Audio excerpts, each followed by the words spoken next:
नमस्कार दोस्तों, मैं जितेंद्र शुक्ला RMS क्लासेस की यूट्यूब चैनल पर आपका स्वागत करता हूं। उम्मीद करता हूं आप सभी लोग अच्छे होंगे, मस्त होंगे, ज़बरदस्त होंगे। ये आज मैं नंबर सिस्टम का में अपनी नोट्स मैंने बनाई है और मैं उसी को एक्सप्लेन मतलब करने जा रहा हूं। ठीक है, तो उम्मीद करता हूं आप सभी लोगों को समझ में आएगा। मैथ आज नंबर सिस्टम स्टार्ट कर रहा हूँ। ठीक है, यदि आप मेरे चैनल पे पहली बार देख रहे हैं तो चैनल को सब्सक्राइब करिए और वीडियो को ज़्यादा से ज़्यादा शेयर करिए। ठीक है, ये आपका BPSC हो, UPP हो, रेलवे हो, जिसमें भी मैथ आती है तो उस एग्ज़ाम के पॉइंट ऑफ व्यू से बहुत इंपॉर्टेंट है। जैसे नंबर सिस्टम में दशमलव प्रणाली प्रणाली ठीक है, तो आपको 1 से 9 डिजिट डिजिट का मतलब होता है अंक या एक प्रतीक होता है, जिसमें जैसे 4, 7, 8, 5 ऐसे इस तरीके से इसमें नंबर्स दिए होते हैं। नंबर्स संख्याएं, जैसे अंक या अंकों के समूह को संख्या कहते हैं। मान लो अगर कभी कोई क्वेश्चन ये पूछ लिया जाए कि संख्या किसे कहते हैं, तो संख्या आप कह सकते हैं कि अंक या अंकों के समूह को संख्या कहते हैं। इसका क्लासिफिकेशन किया गया है, यानी कि वर्गीकरण किया गया है, जिसको हम कॉम्प्लेक्स नंबर, समृद्ध संख्याएं, या यहाँ सभी संख्याओं का सबसे बड़ा ग्रुप, ठीक है, ग्रुप है। जैसे अब इसमें क्या करना है, अब जैसे कुछ चीज़ अगर नहीं होंगी तो मैं खुद से भी एक्सप्लेन कर दूंगा, क्योंकि मैंने खुद नोट्स बनाई है एक ही चीज़ बहुत मेहनत करके।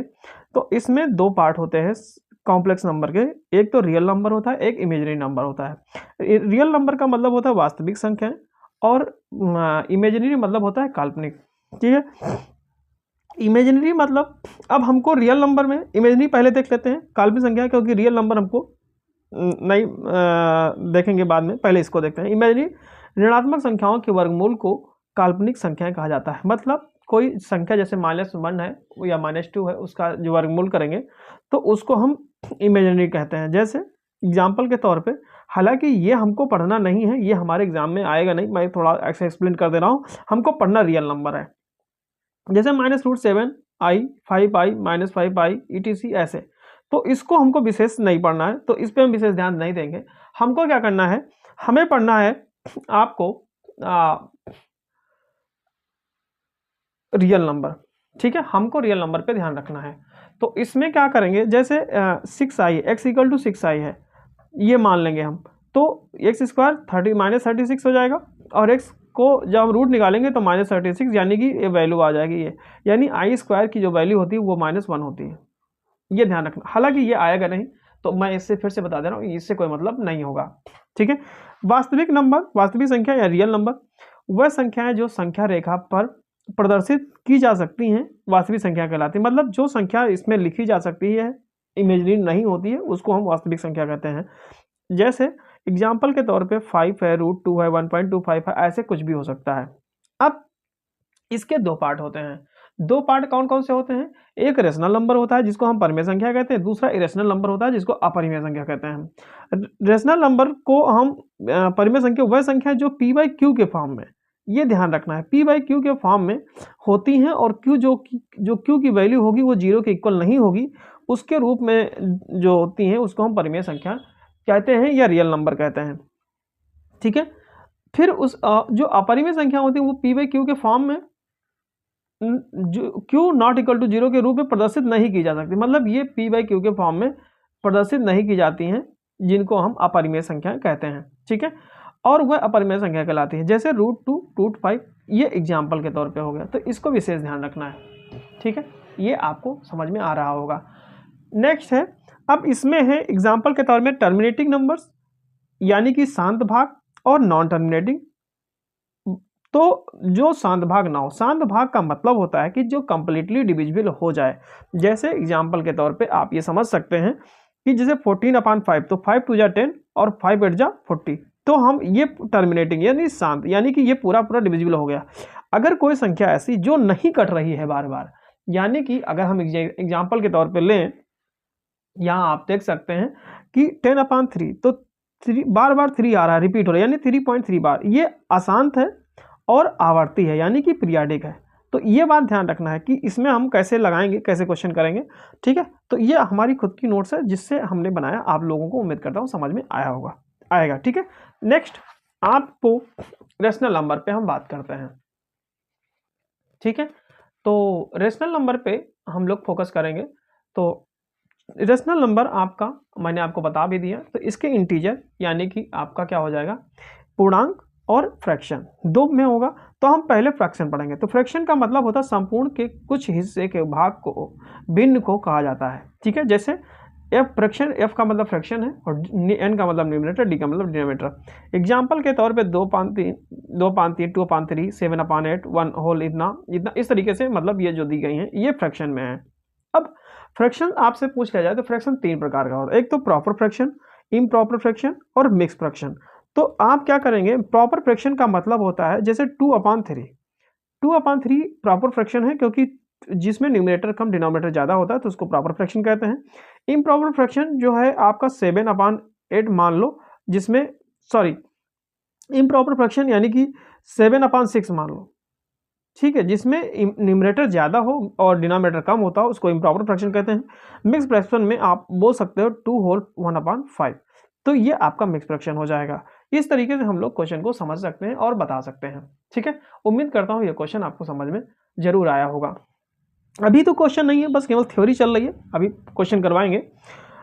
इंटीजर, इंटीजर में आपका निगेटिव इंटीजर, ऋणात्मक संख्याएं, जीरो और पॉजिटिव। इंटीजर में हम माइनस से शुरू करते हैं, प्लस तक लेकर के जाते हैं, जैसे -1, -0, 1 प्लस, ऐसे इस तरीके से हम लोग चलते हैं। ठीक है, तो ये लोग हम लोग मतलब जब मैथ पढ़ते हैं तो इतनी तो कॉमन चीज़ है, जानते ही हैं, सीखते ही हैं। अब फिर नेचुरल नंबर, नेचुरल नंबर प्राकृतिक संख्याएं या और होल नंबर। तो जो धनात्मक संख्याएं होती हैं वो दो पार्ट में होगा, एक तो प्राकृतिक संख्या, एक होल नंबर पूर्ण संख्याएं।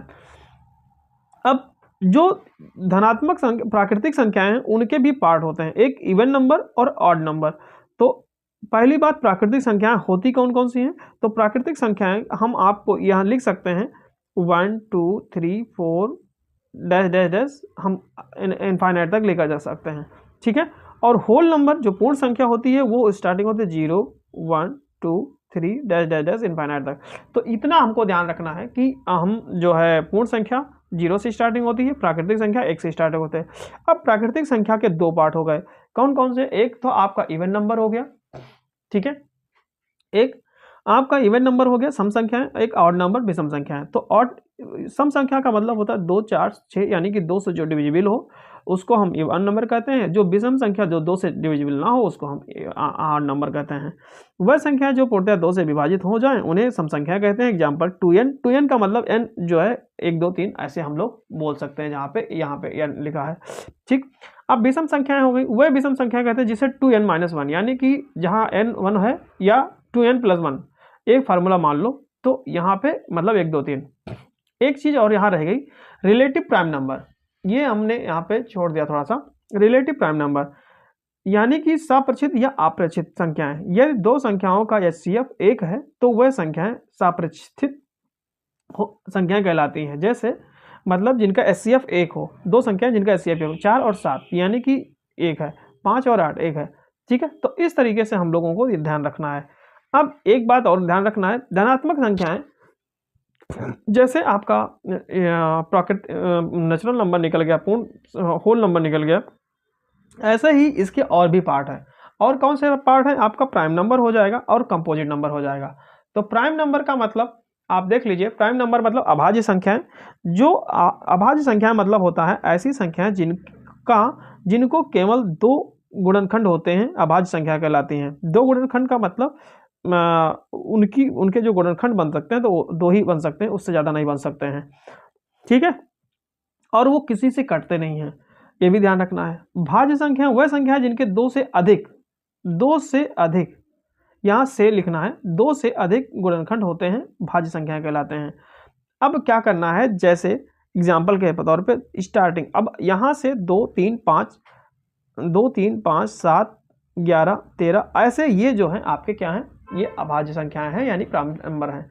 इसमें क्या करना है कि इसके दो पार्ट दो हो सकते हैं। ठीक है, और गुणनखंड इसके अभाज्य, यानी कि एक यहाँ से सबसे इंपॉर्टेंट क्वेश्चन ये बनता है कि सब स्मॉलेस्ट प्राइम नंबर, सबसे छोटी भाज्य संख्या। ठीक है, सबसे छोटी भाज्य संख्या, अभाज्य संख्या, सबसे छोटी